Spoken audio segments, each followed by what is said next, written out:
नमस्कार मित्रों, मैं मनोज श्रीवास्तव। मित्र, बांकेपुर विधानसभा का चुनाव हुआ और उसका कल रिजल्ट भी आ गया।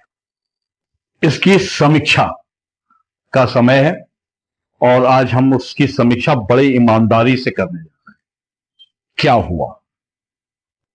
भारतीय जनता पार्टी ने जिस प्रत्याशी को उतारा उसके बारे में बताऊंगा और अपनी बात को शुरुआत करने से पहले मैं प्रशांत किशोर जी, आपको मैं इस जीत की बहुत बहुत बधाई देता हूं। प्रशांत जी, आपने बहुत बढ़िया चुनाव मैनेजमेंट किया और उस जीत के लिए आपको बहुत दिल से बधाई। अब मैं बात करता हूं बीजेपी के प्रत्याशी की।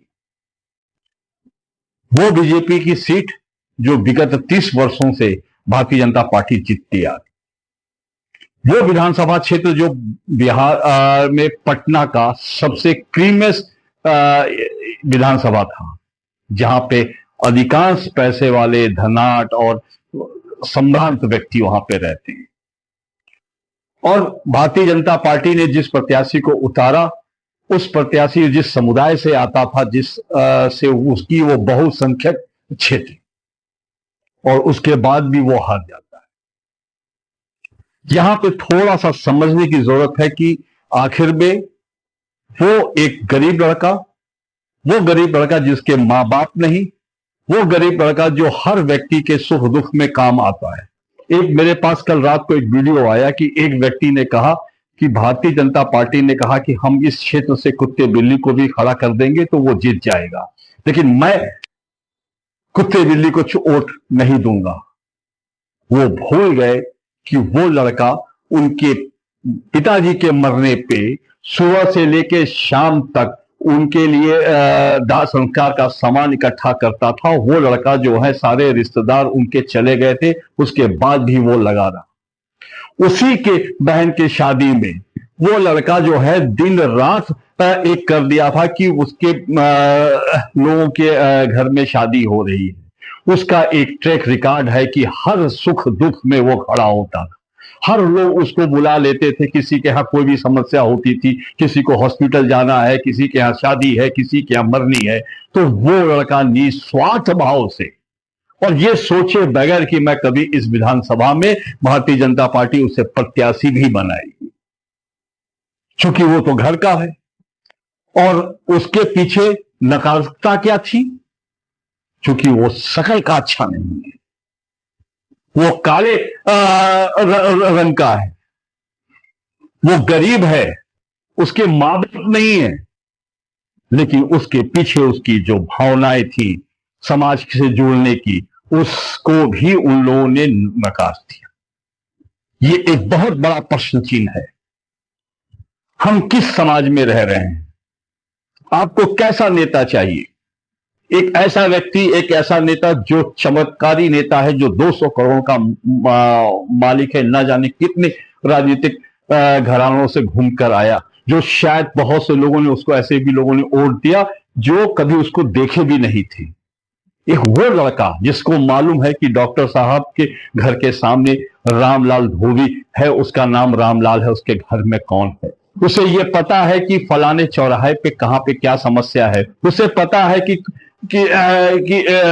रमा दीदी के यहाँ क्या दिक्कत है, उसे पता है कि अवधेश मामा के यहाँ क्या दिक्कत है, उसे ये पता है कि हर एक व्यक्ति का नाम से जानता है, हर व्यक्ति के सुख दुख में खड़ा होने वाला व्यक्ति, और उसको लोगों ने नकार दिया क्योंकि वो निर्धन। क्या भारतीय राजनीति के अंदर ये मापदंड हो गया है कि एक निष्ठावान व्यक्ति, जो सबके सुख दुख में खड़ा होने वाला व्यक्ति, जो सेवक के रूप में आपके बीच में है, उसको इसलिए नकार दिया जाए क्योंकि उसके पास धन नहीं? ये एक विचारणीय है। और जब विचार हो तो इन विषयों पे विचार हो कि हम अपना प्रतिनिधि अब कैसा चुनने जा रहे हैं। हम सेवक चुनने चाह रहे हैं या अपना मालिक चुनने जा रहे हैं?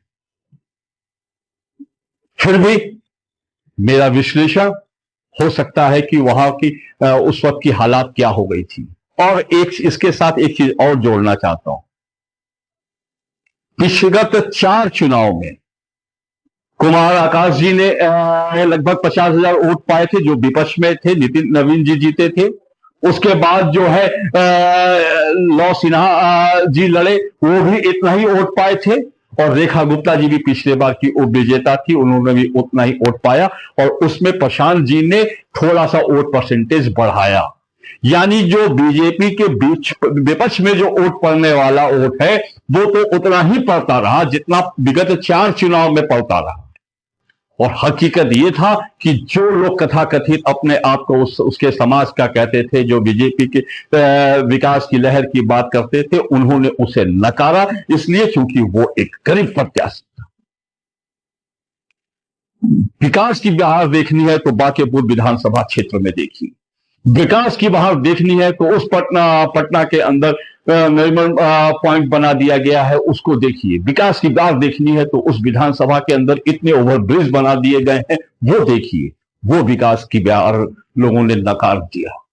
एक चमत्कारी व्यक्ति जो सोशल मीडिया का मास्टर था, आपके घरों में आपके मोबाइल के माध्यम से आपके दिमाग को हैक करता है, और उसे यह पता था कि ये उपचुनाव है, इस उपचुनाव में कथाकथित बड़े घर के लोग चुनाव में नहीं निकलेंगे और ये परसेंटेज कम होगा और हमें उतना परसेंट जरूर मिल जाएगा जितना परसेंट हम चुनाव हमारे बीजेपी के विपक्ष में उड़ जाता है, ये जीतने के लिए हमारे यहाँ पर्याप्त है।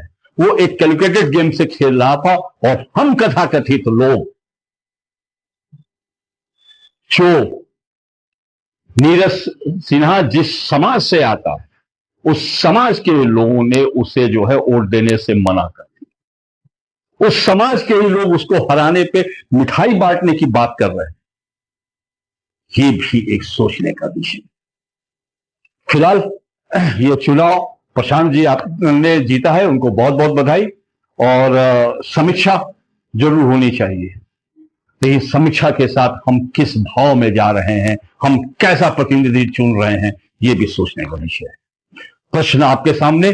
धन्यवाद, अपने हमने में बात रखी और आपने हमारे पूरा वीडियो सुना, इसके लिए आपको बहुत धन्यवाद।